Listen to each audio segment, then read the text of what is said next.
une courte prédication pour ce culte où nous vivons beaucoup de choses, où nous avons déjà entendu beaucoup de choses. Surtout, nous avons entendu comment Florian et Anne-Catherine ont parlé de marcher avec Dieu, de cheminer avec Dieu. Sébastien, si tu veux bien. Voilà. Et dans cette marche, dans ce cheminement, nous ne sommes pas seuls, nous sommes accompagnés. Et notre compagnon, c'est Christ. Et dans cette marche avec Christ, nous ne sommes pas seuls non plus, parce que nous avons une multitude de compagnons. Des compagnons qui marchent ensemble dans la même direction et qui sont là aussi pour nous soutenir, pour nous entourer. Et comme on l'a fait aujourd'hui, pour entourer Anne-Catherine et Florian et leur famille dans ces moments importants, l'Église, les compagnons sont là pour entourer dans les différents moments de la vie. J'aimerais vous lire le texte dans Hébreux au chapitre 3, les versets 12 à 15. Faites attention, frères et sœurs, qu'aucun de vous n'ait un cœur mauvais et incrédule qui le détourne du Dieu vivant. Au contraire, encouragez-vous les uns les autres chaque jour, aussi longtemps qu'on peut dire aujourd'hui, afin qu'aucun de vous ne s'endurcisse, trompé par le péché. En effet, nous sommes devenus les compagnons de Christ, pourvu que nous retenions fermement jusqu'à la fin notre position première. Aussi longtemps qu'il est dit, aujourd'hui, si vous entendez sa voix, n'endurcissez pas vos cœurs, comme le jour de la révolte. Nous sommes devenus les compagnons de Christ. Mais le verset 12 commence par un avertissement. Un cœur sans la foi risque de s'éloigner de Dieu. Alors, je dois d'abord vous donner un peu de contexte de cette épître aux Hébreux. C'est une épître du Nouveau Testament qui a été écrite pour des églises constituées de nombreux Juifs qui ont reconnu Jésus comme leur Messie. L'auteur de l'épître utilise beaucoup de références à l'histoire du peuple d'Israël que l'on trouve dans l'Ancien Testament. Il montre que Jésus-Christ est celui qu'on attendait, que Jésus-Christ est supérieur à Moïse, et puis il tire les leçons de l'histoire du peuple d'Israël pour la vie de foi en Jésus-Christ. Marcher avec Dieu, c'est le sujet des récits du peuple d'Israël dans l'Ancien Testament. Depuis l'Égypte, d'où ils sont sortis, à travers les 40 années dans le désert, jusque vers la terre promise, puis marcher vers l'exil, et au retour de l'exil encore marcher. La question était toujours, est-ce que Dieu est présent ? Est-ce que Dieu marche avec le peuple ? La réponse de Dieu est clairement oui, et il a fait alliance avec son peuple pour cela. L'autre question, c'est est-ce que le peuple sait marcher avec Dieu ? Et là, quand on regarde l'Ancien Testament, les histoires qu'ont vécues les Israélites, la réponse est non. Toujours après une période de bonne volonté, de renouvellement de ses engagements, le peuple se détourne à nouveau de Dieu et va faire ce qui lui plaît. Parfois, c'est une partie du peuple qui va détourner les autres. Parfois, c'est le roi lui-même qui entraîne le peuple loin de Dieu. Marcher avec Dieu, c'est ce pourquoi Dieu a créé les hommes et les femmes. Donc, quand on ne marche pas avec lui, on n'est pas à la bonne place. On ne peut pas glorifier le Créateur si on se détourne de lui. C'est Dieu qui nous donne la vie. Et il nous demande de choisir entre la vie en marchant à ses côtés ou la mort en se détournant de lui. La Bible affirme que la vie loin de Dieu mène à la mort. Déjà ici-bas, on voit les conséquences, mais elle mène aussi à la mort éternelle, l'éternité loin de Dieu et de toutes ses bontés. C'est la définition même de l'enfer. Et c'est pour éviter de se détourner de Dieu que le texte nous met en garde. Qu'aucun de vous n'ait un cœur mauvais et incrédule. Un cœur mauvais, c'est un cœur qui poursuit ses propres désirs et non ceux de Dieu. Un cœur qui désire tout simplement ne penser qu'à lui, ne faire que ce qui lui plaît, que personne ne puisse lui dire « voilà ce qui est bon et mauvais ». Un cœur incrédule, c'est un cœur qui ne croit pas que Dieu existe, un cœur qui ne croit pas ce que Dieu dit, un cœur qui ne croit pas que Dieu jugera un jour tout homme et toute femme. Pour marcher avec Dieu, il est donc important de persévérer dans la foi, dans le fait de croire. Parce que nous sommes sauvés au moyen de la foi. Par grâce, mais au moyen de la foi. La persévérance dans la foi, c'est quelque part la marque d'une réelle marche avec Dieu. Dans cette marche avec Dieu, nous ne sommes pas seuls, comme je le disais. Nous avons des compagnons. Et je relis le verset 13. « Au contraire, encouragez-vous les uns les autres chaque jour, aussi longtemps qu'on peut dire aujourd'hui, afin qu'aucun de vous ne s'endurcisse, trompé par le péché. » On pense parfois que la foi, c'est quelque chose de complètement individuel, que ça ne concerne pas les autres. Ça, c'est une conception très contemporaine de la foi, et d'ailleurs de la vie en général. Mais ce n'est pas la conception de Jésus. Jésus n'est pas venu appeler et sauver des personnes pour avoir une collection d'individus. Jésus est venu appeler et sauver des personnes pour se faire un peuple. Et les images qui décrivent ce peuple dans le Nouveau Testament ne manquent pas dans la Bible.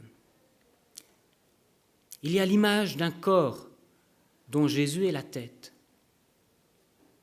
Alors si on pense au corps et qu'on serait une cellule chacun, une cellule qui n'est pas rattachée au corps, c'est une peau morte qui tombe, c'est une pellicule qu'on a dans les cheveux, n'est-ce pas? Il y a aussi l'image d'un édifice dont Jésus est la pierre angulaire et la fondation. Une pierre dans un bâtiment qui n'est pas scellée avec le ciment, qui n'est pas reliée aux autres pierres, elle ne sert à rien, elle ne sert même pas à décorer, elle risque de tomber. Il y a aussi l'image de la famille. Notre vision d'église, être une famille en Jésus-Christ.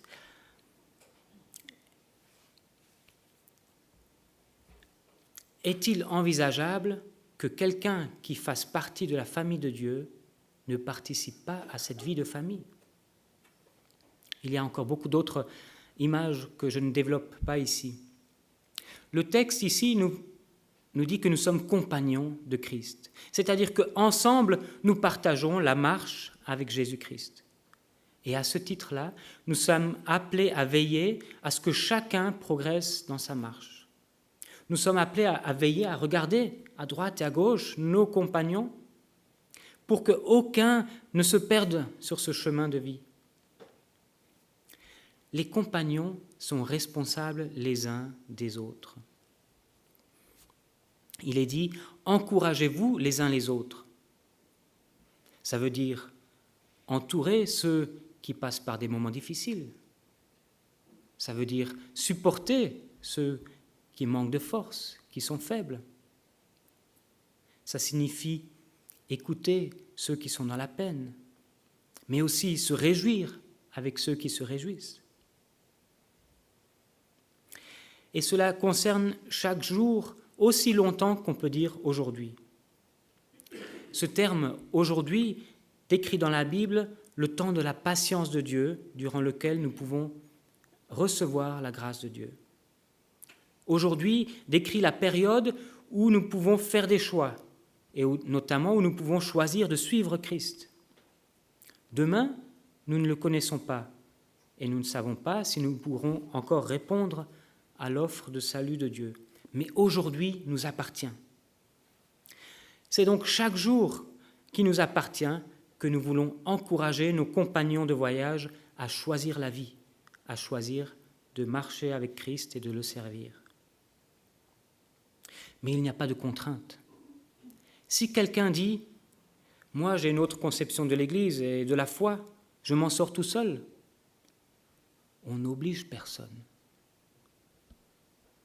Être un disciple de Jésus et marcher avec les autres compagnons dans la foi, c'est quelque chose de volontaire. Mais sachez qu'on va plus loin à plusieurs que tout seul. Sachez que le projet de Jésus pour vous, c'est que vous soyez compagnons et que vous puissiez profiter les uns des autres. Je termine avec ce dernier point important. Christ, c'est le compagnon qui marche avec nous aujourd'hui. Je relis les versets 14 et 15. « En effet, nous sommes devenus les compagnons de Christ, pourvu que nous retenions fermement jusqu'à la fin notre position première, aussi longtemps qu'il est dit « Aujourd'hui, si vous entendez sa voix, n'endurcissez pas votre cœur, comme lors de la révolte. » Dans cette marche, où il y a de nombreuses tentations, où il peut y avoir des moments de doute, comme Anne-Catherine nous l'a partagé, dans cette marche, nous avons le meilleur compagnon qui existe, Jésus-Christ lui-même. Jésus, il a vécu la vie que nous aurions dû vivre, une vie parfaite, exactement à la gloire de Dieu. Jésus, il a résisté à toutes les tentations.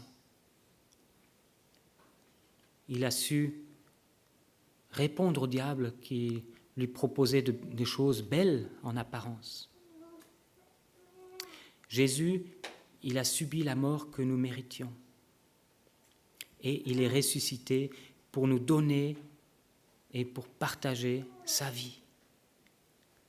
Voilà le meilleur compagnon que nous avons dans cette marche. Et Jésus veut nous parler. Aujourd'hui, si vous entendez sa voix, comment elle est la voix de Jésus? Vous vous êtes déjà posé cette question-là? La voix de Jésus est douce, pleine d'amour, pleine de grâce. Son regard n'est pas un regard de juge. Il sait ce que vous vivez. Il le connaît. Il a lui-même vécu la vie d'homme. C'est d'ailleurs aussi ce ton-là que devraient avoir tous les compagnons qui marchent à vos côtés. Une voix pleine de grâce, pleine d'amour pour pouvoir encourager, sans jugement, toujours prêt à faire grâce et à pardonner. Si vous êtes empêtré dans un péché, dans quelque chose qui vous éloigne de Dieu, entendez aujourd'hui la voix de Jésus qui vous dit qu'il pardonne, qui vous dit qu'il sauve pour être libre du péché. Ne résistez pas à sa voix, mais humiliez-vous. Je lirai simplement encore ce texte dans Jacques chapitre 4. Cependant, la grâce que Dieu accorde est plus grande encore. C'est pourquoi l'Écriture dit « Dieu s'oppose aux orgueilleux, mais il fait grâce aux humbles. » Approchez-vous de Dieu, et il s'approchera de vous. Nettoyez vos mains, pécheurs, purifiez vos cœurs, hommes partagés. Ayez conscience de votre misère. Soyez dans le deuil et dans les larmes, que votre rire se change en deuil et votre joie en tristesse. Humiliez-vous devant le Seigneur, et il vous élèvera. Voilà l'attitude avec laquelle nous pouvons revenir à Dieu encore ce matin pour continuer notre marche avec lui. Je veux prier. Seigneur Jésus, merci parce que tu es tellement proche de nous. Merci parce que tu t'es fait notre frère. Et tu es notre grand frère, celui qui prend soin de nous. celui qui nous garde, celui qui est fidèle et qui ne défaille jamais. Combien il est bon de cheminer avec toi, de t'avoir comme compagnon. Je te prie, Seigneur, pour nous tous qui sommes rassemblés ici, que tu viennes encore nous manifester ta présence, nous montrer que tu veux marcher avec nous. Donne-nous de te faire confiance, de croire que ton chemin est le bon. Amen.